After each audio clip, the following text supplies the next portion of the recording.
Sir अगर हमसे characteristics पूछ लेता है कॉस्ट अकाउंटिंग का तब हम क्या लिखें, तो मैं आपको एक्सप्लेन कर रहा हूं कि कैरेक्टरिस्टिक्स अगर आपसे पूछ रहा है कॉस्ट अकाउंटिंग का तो आपको क्या लिखना है। देखिए सबसे पहले कैरेक्टरिस्टिक में आपको लिखना है कॉस्ट डिटर्मिनेशन। सर ये कॉस्ट डिटर्मिनेशन क्या होता है? कॉस्ट डिटर्मिनेशन का मतलब होता है कॉस्ट अकाउंटिंग आपको हेल्प कर रहा है डिटरमाइन करने के लिए कॉस्ट ऑफ प्रोडक्शन, मतलब किसी भी सामान को बनाने के लिए आपको कितना कॉस्ट आ रहा है, कितना कॉस्ट लग रहा है अगर आप प्रोडक्शन कंपनी है। लेकिन अगर आप सर्विसेज प्रोवाइड अगर करते हैं तो भी तो ये इंपॉर्टेंट है जानना कि डिटरमाइन करना कि कितना आपको कॉस्ट लग रहा है उस सर्विसेज को प्रोवाइड करने के लिए। तो पहला कैरेक्टरिस्टिक आप लिखेंगे कॉस्ट डिटर्मिनेशन। चलिए अब समझते हैं सर दूसरा क्या हो जाएगा, कॉस्ट कंट्रोल। जब आपने कॉस्ट अकाउंटिंग किया सर, आपने जो है सारे इंफॉर्मेशन को रिकॉर्ड किया, जितने भी आपने एक्सपेंसेस हुए हैं उसको रिकॉर्ड किया है, तो आप जब रिकॉर्ड करोगे तभी तो आप एनालाइज कर पाओगे और जितने भी अननेसेसरी एक्सपेंसेस है उसको कंट्रोल कर पाओगे। सर आप बोलोगे कि ये एक्सपेंसेस हमारे प्रोडक्ट के लिए नेसेसरी नहीं है, इन प्रोडक्ट्स में जो ये एक्सपेंसेस लग रहे हैं ये अननेसेसरी है, उसको हटाओ, अपने कॉस्ट को कम कर दो। और जब अपने कॉस्ट को कम करोगे तो आपका ऑटोमेटिकली जो है क्या हो जाएगा, कॉस्ट कंट्रोल हो जाएगा जो अननेसेसरी आपको जा रहा था। सर कॉस्ट रिडक्शन भी क्या है? कॉस्ट रिडक्शन जो आपने अननेसेसरी एक्सपेंसेस को हटाया है, अब जब अननेसेसरी एक्सपेंसेस को हटाओगे तो आपका प्रोडक्शन कॉस्ट जो है, आपका प्रोडक्शन कॉस्ट वो रिड्यूस हो जाएगा। और ये तभी पॉसिबल है जब आपने कॉस्ट अकाउंटिंग किया है, यानी कि आपने सारे इंफॉर्मेशन को रिकॉर्ड किया है क्या क्या एक्सपेंसेस लगे हैं। अगर आप कॉस्ट अकाउंटिंग नहीं करोगे तो कॉस्ट रिडक्शन कर पाना मुश्किल है, इम्पॉसिबल है, क्योंकि आपने एनालाइज किया कॉस्ट को जो प्रोडक्ट से रिलेट करते हैं और जो प्रोडक्ट से रिलेट नहीं करते हैं सर आप उसे हटा दोगे, आप उसे रिड्यूस कर दोगे, और जब रिड्यूस करोगे तो आपका कॉस्ट ऑफ प्रोडक्शन क्या हो जाएगा, कम हो जाएगा। फॉर एग्जांपल मान के चलते हैं कि पहले आपका कोई कॉस्ट जो है प्रोडक्ट को बनाने में 500 आ रहा था और ये 500 रुपए में जो 50 रुपए है ये फालतू का आप जो है एक एक्सपेंसेस बार बार दे रहे हैं। आप जब रिकॉर्ड किए तो आपने ये एनालाइज किया, अरे यार ये 50 रुपए तो हमारे ये प्रोडक्ट में कुछ काम का ही नहीं है, इसको अगर हम हटा भी देते हैं तो भी हमारा प्रोडक्ट बेस्ट बनेगा और उसके बाद हमारे प्रोडक्ट को हम बेचेंगे तो भी कस्टमर पसंद करेंगे। तो ये अननेसेसरी कॉस्ट जो है इसको हटाओ, और जब आप ये 50 रुपए से इसमें हटाओगे तो आपका 450 रुपए का प्रोडक्शन कॉस्ट आएगा। तो यहाँ पे आपका प्रोडक्शन कॉस्ट रिड्यूस हो गया, तो आप ज्यादा प्रॉफिट कमा पाएंगे। जो चीज को आप पहले 600 रुपए में बेच रहे थे तो 100 रुपए कमा रहे थे, और अब 450 का कॉस्ट है और अब आप 600 रुपए में बेचेंगे तो 150 रुपए प्रॉफिट कमाएंगे। चलिए चलिए चलिए नेक्स्ट कैरेक्टरिस्टिक क्या है वो समझ लेते हैं। अब देखिए, provide detail information about the materials, labour and overhead cost. जितने भी एक्सपेंसेस हुए हैं, जितना भी मटेरियल खरीदने के लिए आपको पैसा लगा है, लेबर को आप पैसा दे रहे हैं और एक्सपेंसेस में आपका पैसा जा रहा है, वो सारी चीजों को आपने जब रिकॉर्ड किया है, और रिकॉर्ड किया है तो ऐसे ही आपने रिकॉर्ड नहीं कर लिया है, आपने उसको डिटेल्ड इंफॉर्मेशन में लिखा हुआ है, मतलब रिकॉर्ड किया है तो वो आपके लिए एक डिटेल्ड इंफॉर्मेशन की तरह काम कर रहा है। जब आप कॉस्ट अकाउंटिंग करते हैं तो आप रिकॉर्ड करते हो एक्सपेंसेस को, तो वो आपको एक डिटेल्ड इंफॉर्मेशन की तरह जो है काम आता है, जिसके बेसिस पे आप एनालिसिस कर पाते हो, आप जो है एक डिसीजन ले पाते हो। चलिए अब हम आते हैं मैनेजरियल टूल पे। क्या होता है सर, और ये क्यों कैरेक्टरिस्टिक है सर कॉस्ट अकाउंटिंग का? जब आपने पूरा इंफॉर्मेशन को रिकॉर्ड किया हुआ है तो ये इंपॉर्टेंट टूल है मैनेजमेंट के लिए, ताकि वो जो है डिसीजन ले पाए। जब आप रिकॉर्डिंग, अरे कुछ चीजें हैं ही हवे में बात कर रहे हैं, आपने कोई एक्सपेंसेस को रिकॉर्ड नहीं किए है ना, क्या लेबर कॉस्ट आ रहा है, क्या मटेरियल कॉस्ट आ रहा है, क्या ओवरहेड कॉस्ट आ रहा है, आपने कुछ रिकॉर्ड नहीं किया, आप सिर्फ मुंह से ऐसे बोल दिए, तो वहां पे कैसे डिसीजन लेगा? अब एक प्रॉपर डॉक्यूमेंट बनाया गया जिसमें सारे एक्सपेंसेस को रिकॉर्ड किए गए हैं, इसका इतना कॉस्ट है, इसका इतना कॉस्ट है, तो उसको देख करके ऑब्जर्व किया जा सकता है, एनालाइज किया जा सकता है, और उसके बाद जो है डिसीजन लिया जा सकता है कि ये हम जो भी प्रोडक्ट बना रहे हैं ये बेनिफिशियल है भी या नहीं है, हम प्रॉफिट कमा भी रहे हैं या नहीं कमा रहे हैं। ये तभी पॉसिबल हो पाएगा जब मैनेजमेंट वो पूरे कॉस्ट अकाउंटिंग के इंफॉर्मेशन को, डिटेल्ड इंफॉर्मेशन को क्या करेगा, यूज करेगा एज अ मैनेजरियल टूल, है ना, अपने मैनेजरियल स्किल्स के साथ साथ। चलिए अब आते हैं continuous process.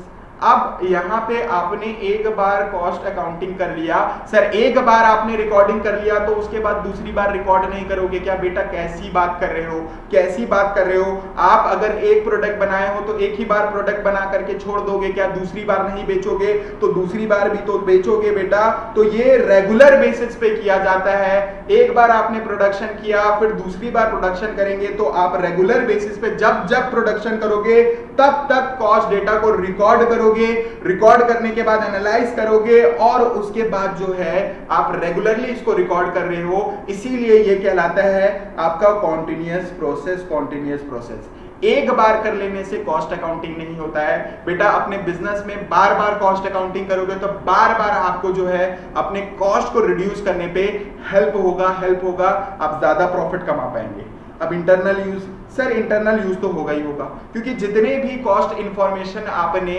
Detail information record किए हैं वो मैनेजमेंट को ही तो हेल्प आ रहा है, मैनेजमेंट को ही तो क्या कर रहा है, हेल्प कर रहा है कि कैसे इंफॉर्मेशन जो है आप यूज करके जो है डिसीजन ले पाएंगे कि हमको अपने बिजनेस को कैसे और प्रॉफिटेबल बनाना है, कौन कौन से कॉस्ट को रिड्यूस करना है। मैं एक ही चीज को बार बार बोल रहा हूं, हो सकता है आपको यही लग रहा होगा क्योंकि मैं बेटा अपने मन से तो नहीं पढ़ा रहा हूं, जो भी कैरेक्टरिस्टिक आपको एग्जाम में लिखने में वही तो बताऊंगा।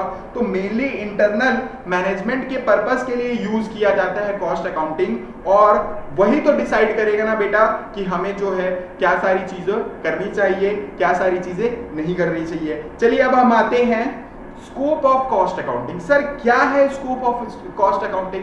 तो देखिए यहाँ पे मैंने स्कोप आपको बता रखा है।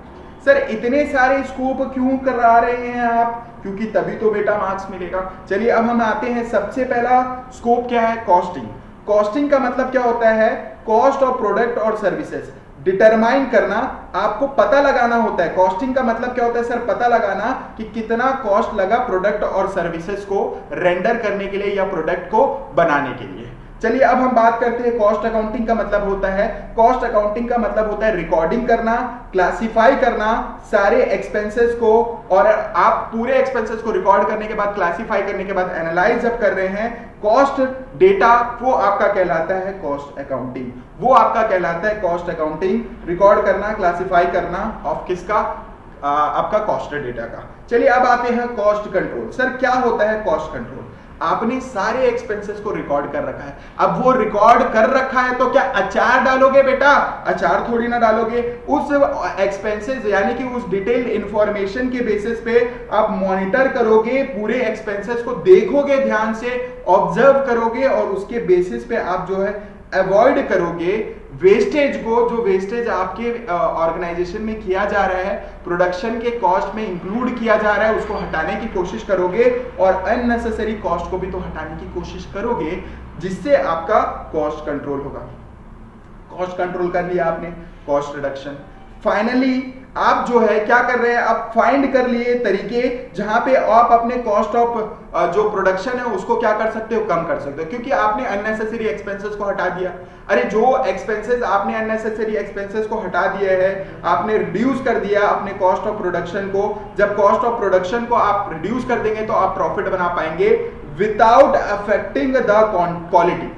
आप अपने क्वालिटी को अफेक्ट नहीं करेंगे, यानी कि जैसा क्वालिटी आप पहले प्रोवाइड कर रहे थे अपने प्रोडक्ट का, अपने सर्विसेज का, वैसे ही क्वालिटी का प्रोडक्ट देखते हुए आप क्या कर रहे हैं? वैसे ही क्वालिटी का प्रोडक्ट रखते हुए अपने कॉस्ट को रिड्यूस करने की कोशिश करोगे, वही आपका कहलाता है कॉस्ट रिडक्शन। अब यहां पे आपने क्या किया? शुरू में पैसे कमाने के लिए मस्त क्वालिटी दिया, अब आप पैसे नहीं कमा पा रहे, प्रॉफिट नहीं कमा पा रहे, तो अपने जो जनरली होता है अपने इंडिया में, आप क्या कर दोगे? क्वालिटी जो है प्रोडक्ट की कम कर दोगे। और क्वालिटी प्रोडक्ट की कम क्यों कर दिए? क्योंकि आप ज्यादा प्रॉफिट कमाना चाहते, तो आप कॉस्ट को कंट्रोल नहीं कर पा रहे, तो आप क्वालिटी खराब कर दी। अरे बहुत सारी वो होते हैं, तरीके होते हैं जिससे आप अपने कॉस्ट को रिड्यूस कर सकते हो। आप एक बार रिकॉर्ड तो करना चालू करो, आप एक बार कॉस्ट अकाउंटिंग करना चालू करो, रेगुलर बेसिस पे करना चालू तो करो। आप कैसे जो है कॉस्ट रिड्यूस नहीं कर पाते हो, मैं भी देखता हूं। चलिए अब आते हैं हम लोग कॉस्ट एनालिसिस। कॉस्ट एनालिसिस का मतलब होता है studying cost data and identifying inefficiency. Cost analysis का मतलब होता है कॉस्ट डेटा को स्टडी करना और उसके बाद आइडेंटिफाई करना इनएफिशिएंसी कहां कहां पे इनएफिशिएंसी है, वो सारी चीजों को आप एनालाइज कर रहे हो, यही आपका कहलाता है कॉस्ट एनालिसिस। बजटिंग, अब बजटिंग क्या है sir? Prepare cost budgeting for future planning. आपने जो है कॉस्ट इंफॉर्मेशन का यूज करते हुए, यानी कि कॉस्ट अकाउंटिंग का यूज करते हुए आगे के जो बजट, आपके जो भी प्रोडक्ट आप प्रोड्यूस करने वाले हैं उसके लिए बजट पास कर सकते हो, फ्यूचर प्लानिंग कर रहे हो, और वो आप बजटिंग तभी कर पाएंगे जब आपके पास पुराने जो है कॉस्ट अकाउंटिंग के इंफॉर्मेशन होंगे। उसी को तो देखते हुए आप आगे अच्छी प्लानिंग कर पाएंगे, आप अच्छी कॉस्ट रिडक्शन कर पाएंगे और अच्छा जो है कॉस्ट कंट्रोल करते हुए आप प्रोडक्ट की प्राइसिंग रखने वाले हैं। प्रोडक्ट का कॉस्ट आपके पास सामने आ जाएगा और वो तभी पॉसिबल हो पाएगा जब आप कॉस्ट अकाउंटिंग कर रहे हैं। Decision making help management in pricing, production and investment decision. आपको जो है हेल्प करता है प्राइसिंग डिसाइड करने पे, फिर उसके बाद प्रोडक्शन को डिसाइड करने पे कितना कॉस्ट लग रहा है, इन्वेस्टमेंट डिसीजन लेने पे आपको हेल्प कर रहा है। तो ये डिसीजन मेकिंग है। आप यहां देख सकते हैं costing, cost accounting, cost control, cost reduction, analysis, budgeting और डिसीजन मेकिंग, ये सारे आपके स्कोप है। ये आप एग्जाम पे लिख के आएंगे, आप एग्जाम पे लिख के आएंगे तो आपको अच्छे मार्क्स मिलेंगे, आपका परसेंटेज अच्छा आएगा, आप हमारे चैनल को रिकमेंड करेंगे, लाइक करेंगे, शेयर करेंगे और सब्सक्राइब करेंगे। बेटा ये पीडीएफ पहले डाउनलोड कर लो हमारे टेलीग्राम चैनल से, क्योंकि रिवीजन करेंगे तभी तो परसेंटेज अच्छा आएगा।